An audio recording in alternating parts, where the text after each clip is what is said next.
Yes. Oh, it's on. It's on. Hello, my friends. It is I, Nook of the Book, and I just want to tell you that I'm currently on a ship. It's a smaller ship, and I'm kind of wondering if we'll be able to take off because, well, if I am right, Flannery and Joe Rock and the rest of the Night Sky Syndicate flew down on this, and, well, now we are a little. I fear that we may be overburdened and forward fly out because we will have, of course, myself, Miss Nikki Bloodfire, and of course, Chivert and Rudy. And as you remember, Rudy was Rustang, but he's now Rudy. So, that's the way we go. So, well, you're here. Little backstory about what's been going on since the last you got with me. I wasn't sure if my crystal ball would actually work. I'm out of my roaming area, but apparently it still works, so that's fine.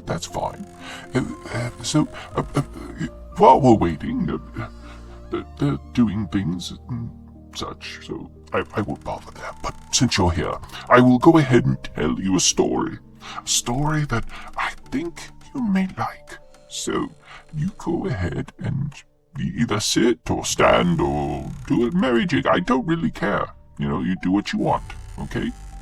Now that I will get myself situated, there's a very nice chair here. It's even got a hole for a tail in it. Yes, I believe, we didn't really go over a lot of the people that was working with Jack and Scylla. In fact, we have not gone over any of them. Not B111, or Ringo, or Lydia. No one. I won't mention the last one because, you don't want to know his story. It's not good. It's very not good. Anyways, I'll tell you all about B111, also known as Bill. Now, B111, which I'll just call Bill because that's a lot easier than saying B111, we start with his life, the day he was created. He was unlike other Autognomes. Now, there's a difference between constructs, Warforged, and, of course, Autognomes. The main difference between them all is, well, with constructs, very, very few times do they become sentient to then go out and do things. Yeah. I will tell you, there is one planet that's in, I can't remember which sphere, but it's made of metal, and all the people there are made of metal. And they talk about some giant space-faring planetoid that eats other planets, and that it can turn into another creature using the ability to trans-shift into something else, into a different form. But I digress. Bill started his life as a standard drone. Now, many of you know that Autognomes, when they are built in the guise of someone that the maker feels they should look. Or they just fucking make whatever they want. I like my way better. I do. Because it makes you feel like, oh, look at that ugly son of a bitch over there. Why was he made that way? It was probably because that's probably someone's uncle or father or grandfather. And then you talk to the guy who made him and you find out, no, fucker just ran out of parts and put a bunch of different parts on there. I'm still going with the first one. Anyways, he was built by a gnomish engineer, a very interesting gnomish engineer. You see, this gnome had actually grown up around dwarves. Yes, no, that's normally not a big deal, but he lived primarily in a dwarven colony that was far away from any other gnomes. In fact, there's a story that says that his parents are not his biological parents. No, they went to Water's Deep. I just call it Wet Town. Anyways, they went to Water's Deep, and while they were there, his mother was in labor, and they were taken to the local, what do they call them there? People in Earthrealm, they call them hospitals or clinics. So we'll call it a clinic. But it was not run by a doctor. It was run by someone who did healing magics, kind of like a cleric or something else like that. But anyways, they were taken there. Now, at the same time, there was a dwarven couple who were there, and they were sightseeing, just visiting and getting in the things they want before they head home. And while they were there, she went into labor as well.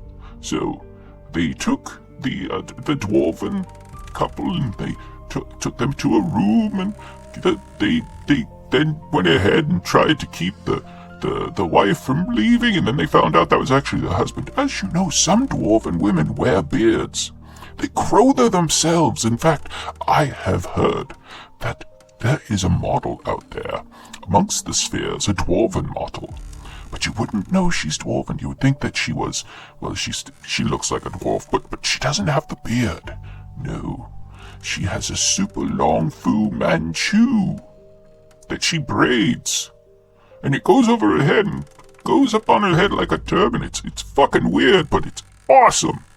I've seen her like 3 times, and every time I see her, she's got another ring on top of her head. Oh, she's married. She's married, yes, to a wonderful, wonderful young man. Yes. I'm getting off track. Anyways, in the end, both families went home, and one family noticed that their son was growing very quickly and bigger than what they thought he was going to be. More stout. And then, of course, the gnomish family just raised him as their own. That's they just raised him as their own. Well, the dwarven family, when they went home, they found out that their baby was growing very slowly, and was, he had big hands, big feet, big head, but he wasn't gaining the muscle mass that they needed for him to work the mines or smith forge.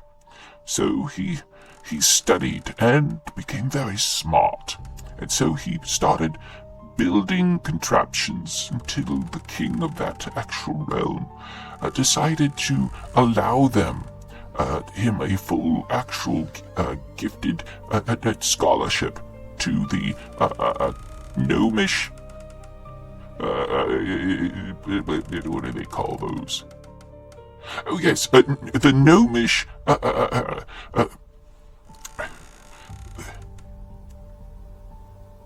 oh fuck it, they just said you can go to Mount Nevermeet, so that's what they did. Now, they stayed home, because they had shit to do, and of course, the young man went off, and when he went there, he was like, fuck, there's a lot of small dwarves here. But it turns out that wasn't a dwarven colony, it was in Mount Nevermeet, which is primarily gnomes. But unlike other gnomes, our friend, which I will tell you his name, it was Rupert Banghammer. Yes, I did not make that shit up. No, that's his true name. He was named after his great uncle, Rupert the Fourth. That was his last name, the Fourth. And, he fought in the war. They never told him which one, they just said the war. So, yes, but yeah. So he was named Rupert Banghammer. And so, Rupert, unlike the other gnomes there, had a keen mind but a dwarven sensibilities. So yes, he basically was very racist to any of the elven people who worked there as well. So it's bad for that. I don't know what that a little alarm was. I think it could have been. No, nothing bad's happening. No, we're not talking about that. We're not saying anything bad's happening. It's good things are happening today. We got out of those, the detention center, and I have to say it was some of the best actual sleep I've gotten since I left home. I mean, like I said last time, Daggy and I are going to go ahead and have to get one of those mattresses down. I'm going to have to talk to one of the security guy, what's his name?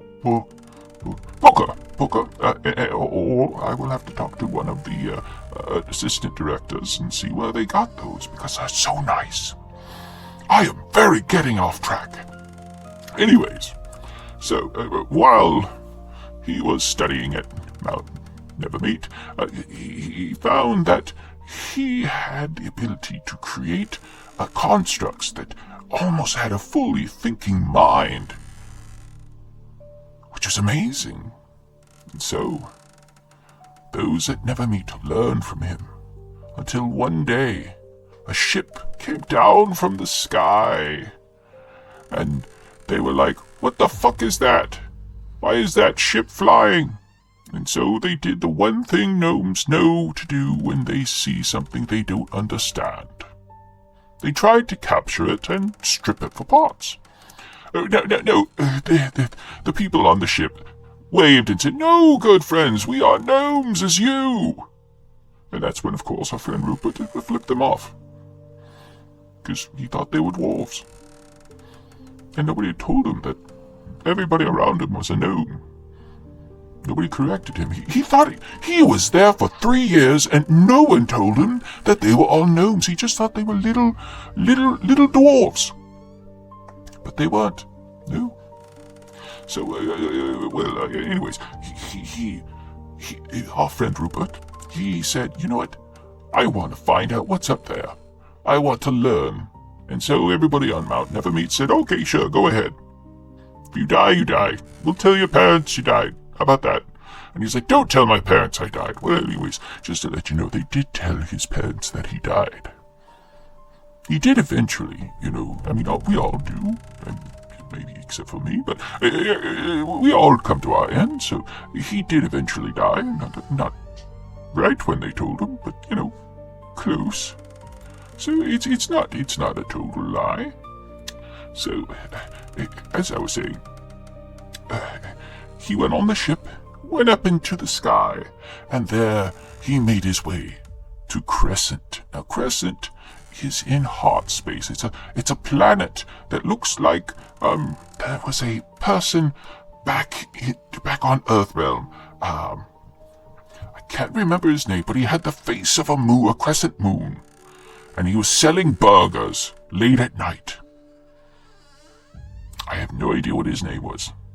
Mick something. I don't know. All I know is he should not have been wearing those sunglasses. It was at night. I mean, he needs to see. Now, I know he's a moon person, so he probably glows a little bit, but still, that's no reason to wear sunglasses. Anyways, while he was on Crescent, he went to the Library of Knowledge. Now, those of you who do not know, there's like 3 things gotta know about Crescent, okay? Number 1, it's in the shape of a crescent. You want to stay on the inside, because if you go to the outside, you will die. Number 2, there is the composite of all knowledge in most of the spheres. There, on Crescent. And of course, 3, everybody's kind of a dick. Now, I say this because they follow the way of the plane. Now, they shun races who do not follow this path. Now, the way of the plane basically says, okay, no flashy clothes, you have to wear gray all the time, you have to wear a hood over your head, even when it's hot. And of course, on that planet doesn't get very hot. They don't really have any seasons. They do have a night-day cycle, but nothing else. But anyways, So, if you are an elf, they're like, oh, that guy's quite posh. Fuck off, man. And the other times, if you are, say, like half something, like you show up and you're like, hello, I'm half elf, they're like, oh, we'll tolerate you, but we will talk shit behind your back. Okay? So we will get along when we're facing each other. Any other time, we are going to make fun of you because you have pointed ears. Now, they tolerated dwarves and they tolerated gnomes, mostly because with dwarves, they found that they were master builders. And they tolerated gnomes because you have to. If you don't, they will start talking and talking. Oh shit, they're talking outside. Oh good, it's nothing about us. We're not in trouble. No. And they talk very fast, so it's sometimes very hard to keep up. So, anyways, as I was saying, so he went to Crescent, and he stayed there for 10 years studying. And while he was there, he learned a very powerful spell. A spell that, if used correctly, could destroy cities. E equals MC2. Yes. I have no idea what that fucking means. I know there was a wizard on Earthrealm who his name was Albert Einstein. I met him once, and he was cheating on his wife when that happened. So I was like, dude, you need to be nicer to your wife. And he says, my wife is my cousin. And I said, well, fuck. First? And he said, yes. And I said, well, fuck. Well, I'm gonna go back over this way. But anyways, he learned that, but then he got scared, so he played around with it a little bit. So instead of 2, he put squared. Still has a 2 on there, but, whatever. That's what they call it. I'll go with that. He learned how to create a sentient construct. And so he took this knowledge back to his home, which really freaked out his parents because, they thought he was dead. That they'd already changed his room into an exercise facility. And of course, his father was losing his weight because he needed to go ahead and win some gold at a weight-losing competition that the mine that he worked at was having. And so he kind of cheated by, eating a lot of food before the weigh-in, and then he just stopped eating that fatty food that he really loved. So, after that, he just kept on working out, getting those gains. Joke's on him. Muscle weighs 3 times as much as fat. So he went back, got weighed, and found out that he had actually gained muscle. So he's swole as fuck. Yeah, he and the missus, she has never been happier. He has so much stamina. I'm glad Daggy's not here. She'd be like, oh, well, if you think that's what will cause stamina, then how about we go ahead and get you a gym membership? And I'd be like, oh, that'd be wonderful. I don't like going to the gym. It's hard to exercise in robes, and I don't look very good in a leotard. I've done that before. I did. I went. There was a long time ago. There was a gym that I would go to, and it was very nice. It was run by a beholder. Now, the beholder, I believe his name was Krakak. At least that's what everybody told me. I didn't really talk to him. I usually dealt with the kobold that handed out the towels. Unfortunately, it was one of those kobolds who don't really talk that much. So they were just like, yap, yap, yap, yap. I was like, oh, very well. Nice to see you. What is your name? Yap, yap, yap, yap. Okay, yap, yap. Whatever your name is, I don't fucking care. Give me a towel. So, but I did that, and I don't like it. I mean, besides, I've been alive before time, so, I really haven't changed. I don't think. I don't have any of my old robes, so I can't tell if they don't fit anymore. And I haven't gotten bigger. At least I don't think I've gotten bigger robes. I trust my tailor. because I've been going to that family line forever. Maybe they're just lying to me because they like my gold. Fuck. Anyways, he went back home, and while he was home, he taught how to make what he called an auto-gnome. Now, those of you, like I said, who remember how I said that he did not know he was a gnome, he was staunchly against it. So, the reason he called it an auto-gnome is because he hated the first one he made. No, I'm not kidding. He made it so durable that he could hit it with a sledgehammer all day, every day, then hand it over to his swole, dilf-looking dad. And he could wail on him too and still not, crush him in. And they did this because they both had anger issues, so says, you shouldn't do that to them. Because like I said, they are sentient. But he taught everybody how to make these auto-gnomes. And soon he made one that he felt looked nothing like a gnome and would be something he could be proud of. And so he called him the one thing that he thought would be a very good nomenclature, which of course was B1111. Now, those of you who know the dangers of dwarven ale, you know it's very potent. And a gnome liver is not good against dwarven ale, especially as much as his family drank. Oh my god. So, he was anger issues and alcoholism. That's terrible. Anyways, so he continued his work, continued to refine B111. He was drunk when he named him.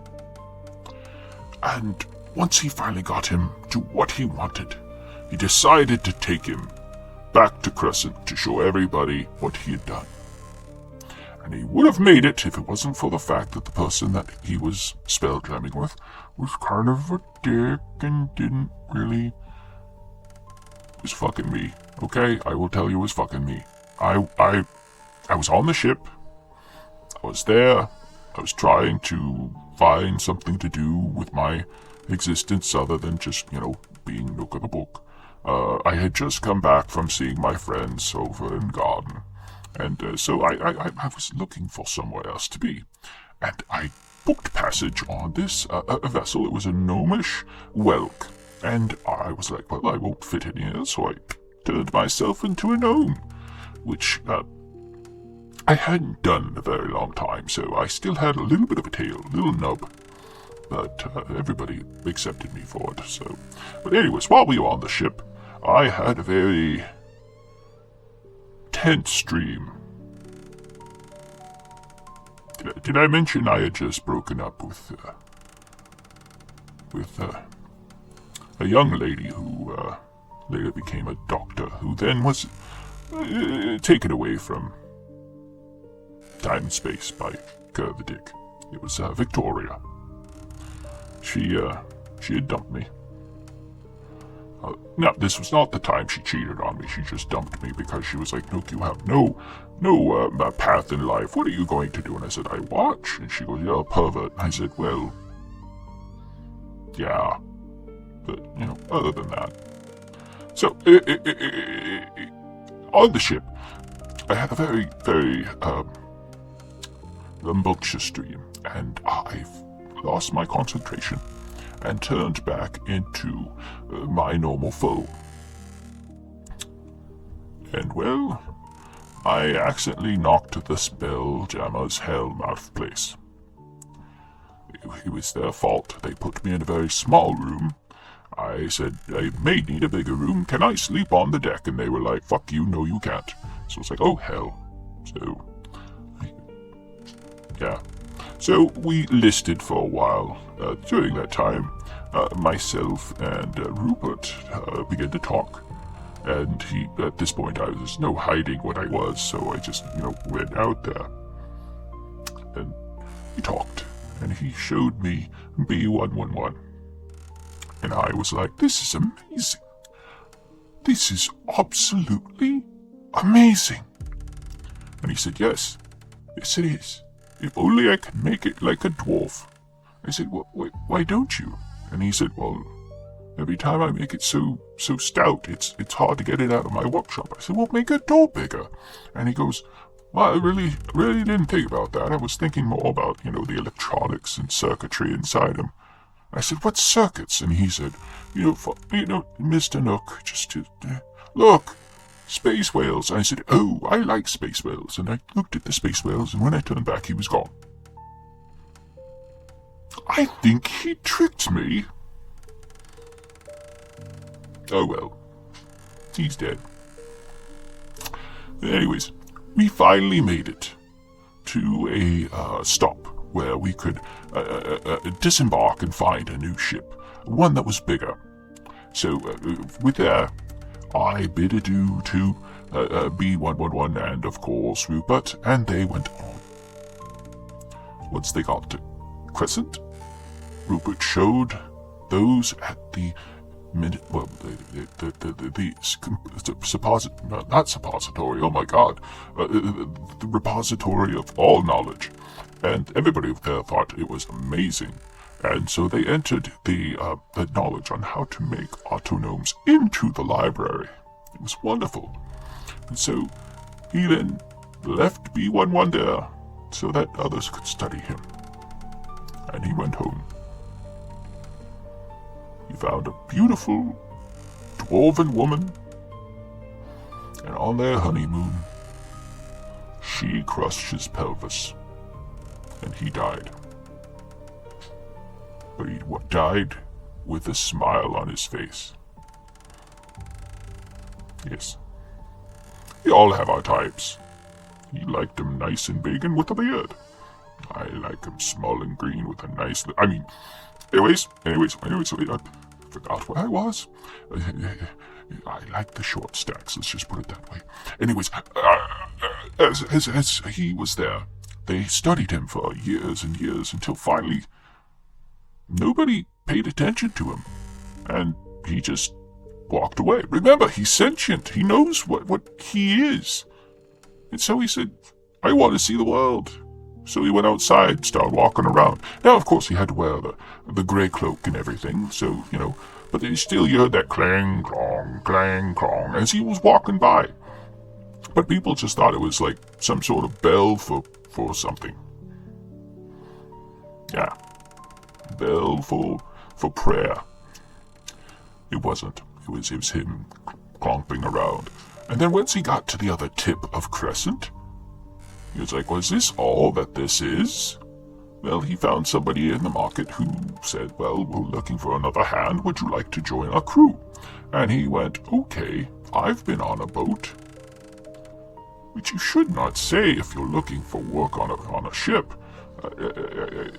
That's like saying, oh, I know all about using a bow. Where does the magazine go?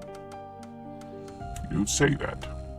Anyways, so B111 went on to a ship known as the Alabaster. It was a hammer ship that was piloted by a young woman, a human woman, who she was a cleric. She flew through the sky, through the stars. B111 learned about everything that he could. And he learned to feel emotion, to feel happy, and he was happy with the people that he was with. Unfortunately, this style of autognome does not age. And like all things that do not age, will age very slowly. You see those you care about who are not afflicted with your long life pass away until he was all alone.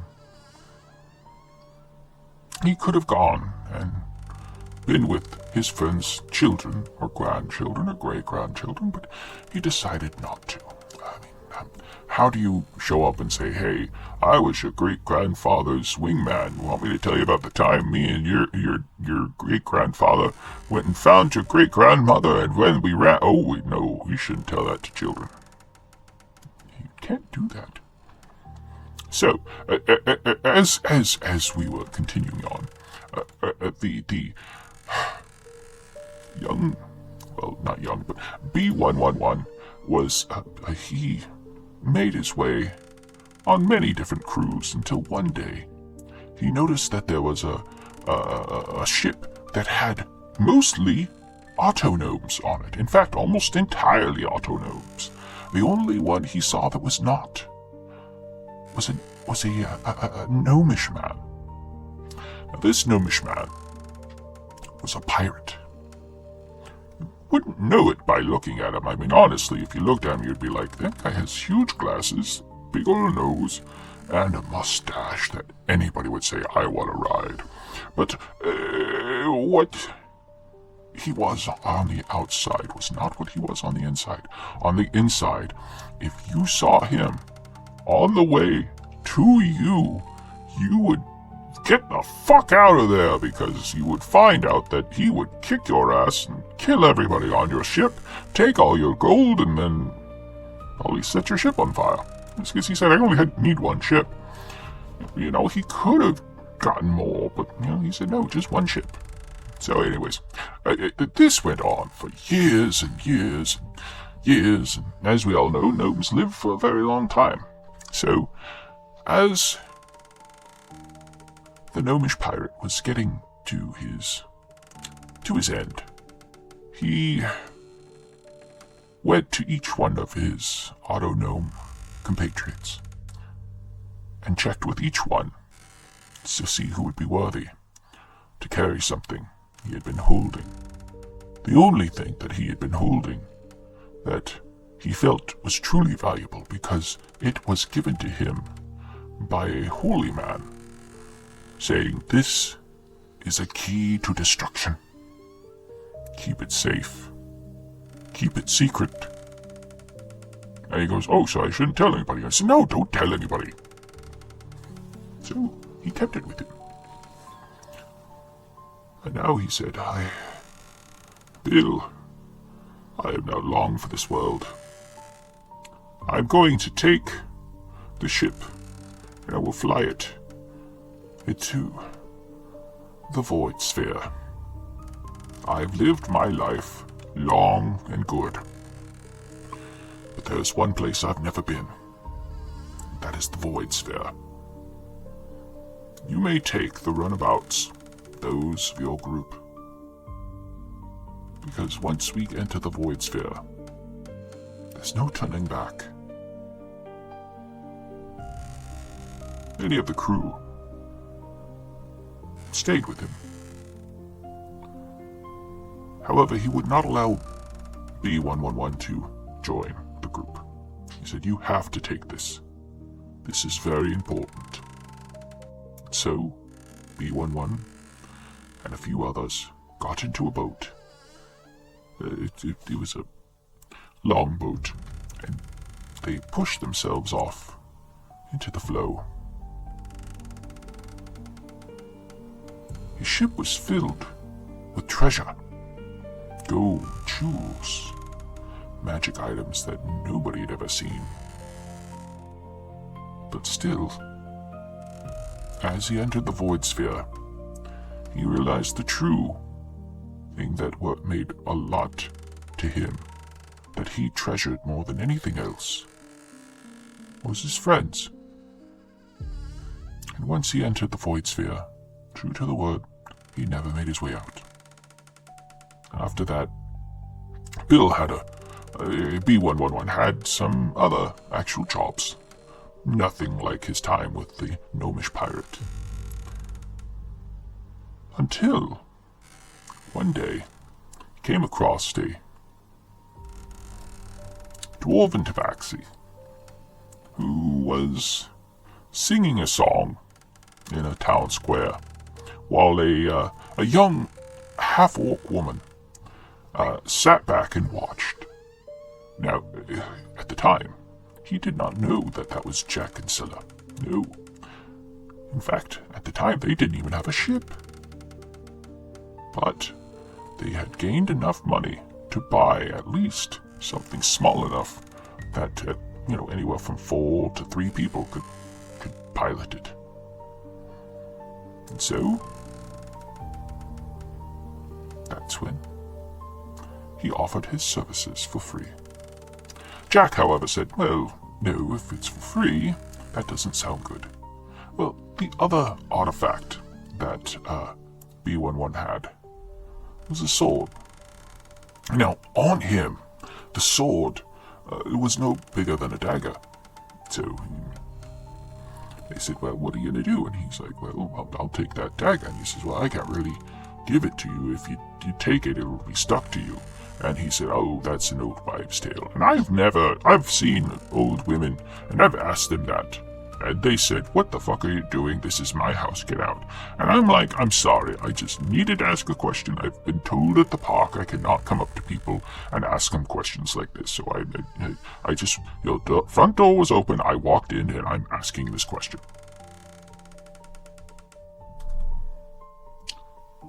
Anyways.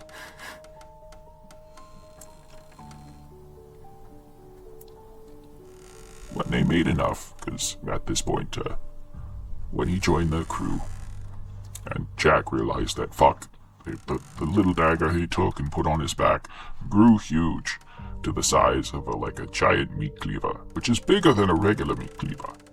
So he wore it on his back because he couldn't take it off all the time. But he could make it smaller. He didn't, though. Because he was like, look at me, I've got a giant sword on my butt. And everybody was like, oh, that's quite randy. And he was like, yes. But Scylla would be like, well, you're overcompensating for something. You know that, honey? Like, look over there. Look at those young humans. They're in those speed spell jammers. Going super fast, having their bards sing at the top of their lungs while inside of a big old drum, causing it just to shake with bass. That's terrible. They're gonna blow out their eardrums if they do that. They should turn that, tell that bard to sing quieter, okay? And not with so much bass. In fact, get him out of that container. Get him out of that drum. It doesn't need to be in that. Well, B111 had decided to join them, like I said, and he started dancing while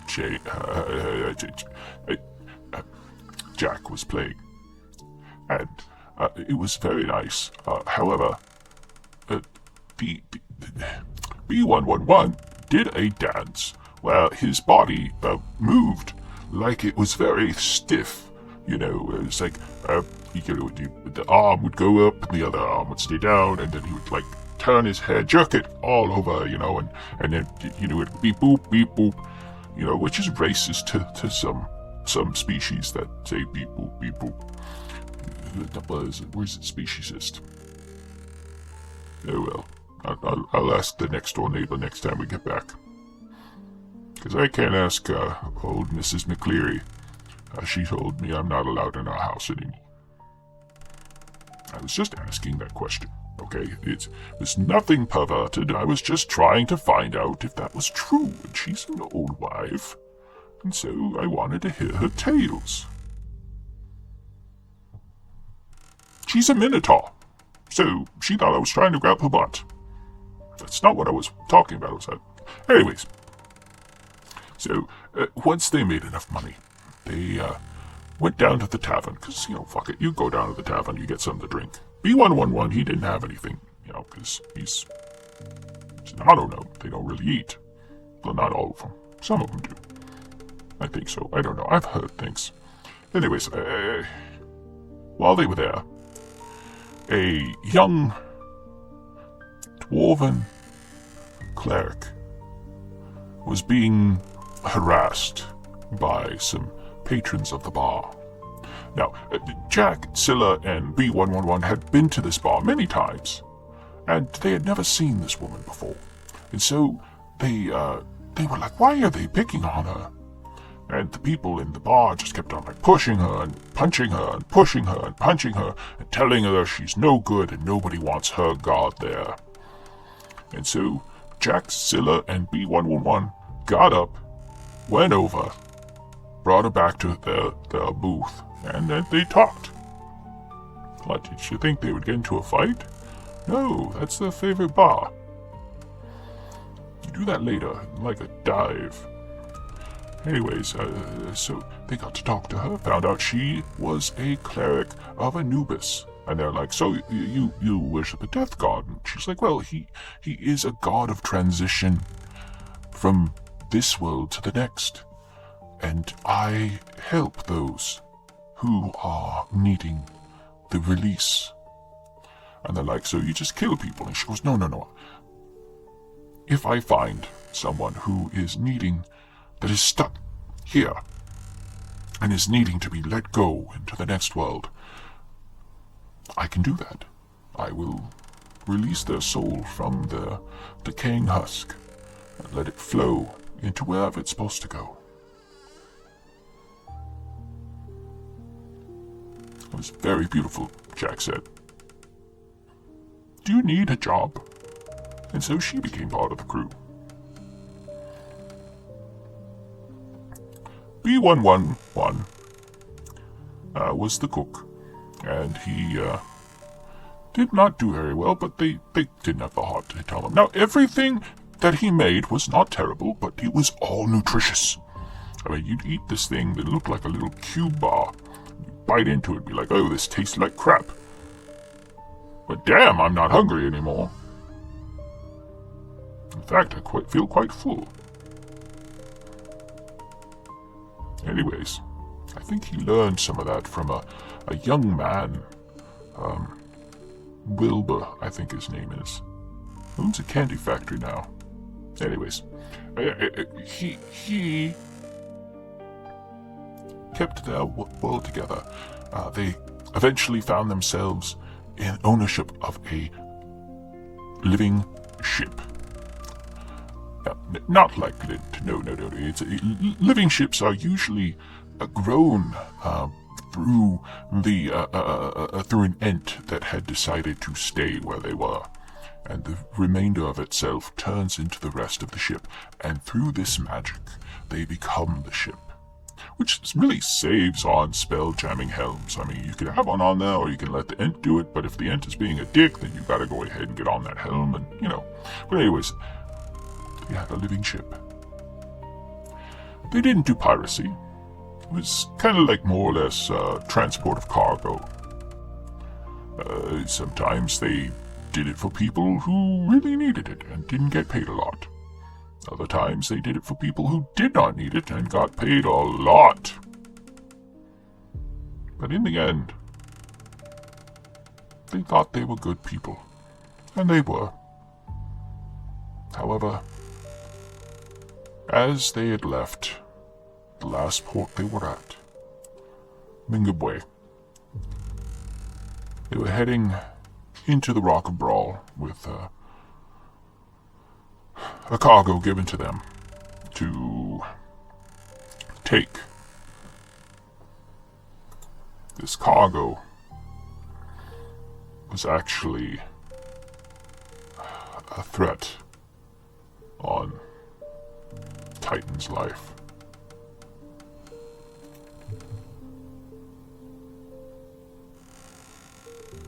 Now, what was supposed to happen was they were supposed to deliver the items, and then they would take them to his private area, which was secret only to him and one other being. But inside these crates were little tracking spells placed on items that were kept in there. And so the group of assassins decided to follow them. And of course, when you're tailing somebody in the astral sea or in realm space, one predator will find that they are picking up on what the other predator is doing. And so, not only were they being tailed by assassins, a pirate ship had found their ship. Once the assassins found out what was going on, they pulled themselves out, and the rest, as you know, is history. The pirates went in, attacked the ship, killed one of the crew, and the rest was scattered. Scylla was taken a prisoner. Lydia was taken as well, sold as a slave. Lydia was sold back to her father. B111, however, found himself twirling and listing through the void.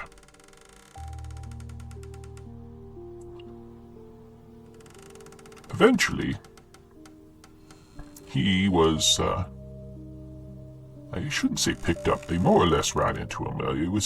It was a Gnome science vessel, the Epsilon, was traveling, and they caught him, went through the crystal sphere out of realm space, and started making their way over to Kryn space. Now, they went the wrong way. They went the way that costs more, which those of you who don't know about the Astral Sea, there are flows there. So usually what you would do is, like our friends the Night Sky Syndicate did, is you would leave realm space, go to gray space, go through there, and then come back out to Kryn space, because that's how the flow goes. If you go against the flow, it takes longer. Well, they did that anyways, and they finally made it to Kryn, and when they did, they were out of the ability to control their ship. So they flew into a moon. And to make sure that nobody knew that they had done that, they actually went ahead and dispersed a potion into the atmosphere. Basically said, hey, do you remember that moon? No, you don't.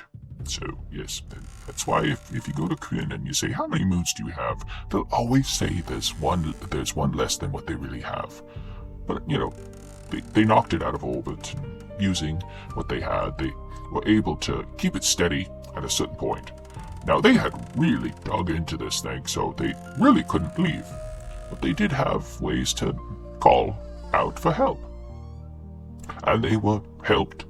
But while they were sifting through the wreckage, they found an auto-gnome, one that they thought wasn't theirs, but they didn't care. Time went on, nobody wanted to deal with the auto-gnomes, until finally one day, a young researcher, or student researcher, came in and found B111. He was still pretty dinged up, and so he started working on B111 and got him working again. B111 was very happy and shared his knowledge, so that this young man, Gnome Tinkerbim, could learn how to create things on his own. But since he had gained so much knowledge of the auto-gnomes, how to repair them, how to create them, and how to keep them running when they fall apart, they made him in charge of all the auto-gnomes and auto-gnome research. Which basically means he's a mechanic. Not what he wanted, but hopefully better than what could have happened. Now, a lot of you are going, wait. Gnome Tinkerbim, he was part of the Night Sky Syndicate. How could he be there? Well, remember, the timelines have messed up. Shit's all wiggy. So, the Fad you know is not the Fad that's there. However, just to let you know, for those of you who, if you ever find yourself in an alternate timeline, and you remember everything differently, if you have something that is personal to the person you're speaking to in that timeline, if you give it to them, there is a chance they will get memories of that timeline. Usually this ends with them screaming their heads off, so be wary of that. You got to know who you're giving it to, because if you give it to somebody who's going to scream their head off, well then fuck, that's not a thing to do. That's going to mess someone's day up. So don't do that if you really are going to do that. But again, don't do it. So yes, so that's where we find B111 is on this moon that we are currently on. That they are doing research, apparently. From what I was told by Frank, the guard that was, well, it turns out he's not even a guard. He's an intern. He's doing all this shit for college credit. I was like, you deserve a pay raise. And he says, I get paid nothing. Well, what about food? He goes, well, I get food, lodging, all that stuff here, free medical care. And I said, oh, that sounds really nice. What kind of medical care? And he says, well, if anything happens to me, they fix me up. I said, what about dental? And they said, oh, dental is included. And I said, wow, that's really nice. And then I asked him if he could get me a little application form, but he said, no, we're all filled up. We're good right now. So I was like, okay, never mind. Yeah. So, but yeah, they were working on portals. I wonder what they are getting into down there. The alarms went off, and it's weird because they have alarms, but they have really never used them before. You can tell this because some of the lights flicker just correctly and others are offbeat. So as you're walking down a long hallway, you will see like all the lights will go blink, blink, blink, and then be that one little one that goes blink, blink, blink, blink, blink, blink, and then one right behind it is like blink, blink, blink, blink, blink, blink, and then you just get a migraine. And then of course there's the red alert or alarm. I don't know, because I got red arm. So that shit's all fucked up. So I'm up here with Svert and Rudy and Nikki Bloodfire. We are here waiting for the rest of them, and I feel dizzy. Why? A darkness that I've felt before. No, not you, Kitty. I don't know where that kitty came from. Probably from the labs. Anyways, a darkness I've felt before, but he's dead. Yes, Kitty, the orange bastard. He's dead. I know. I threw up on him and he burned to death. After I punched a hole through his chest. I didn't mean to do that, but it worked. But he shouldn't be here. But I feel his presence. And I feel... Oh my word. Oh my word. Okay, everyone, I've got to go. I think our friends are in trouble. Fuckery is afoot. Toodles.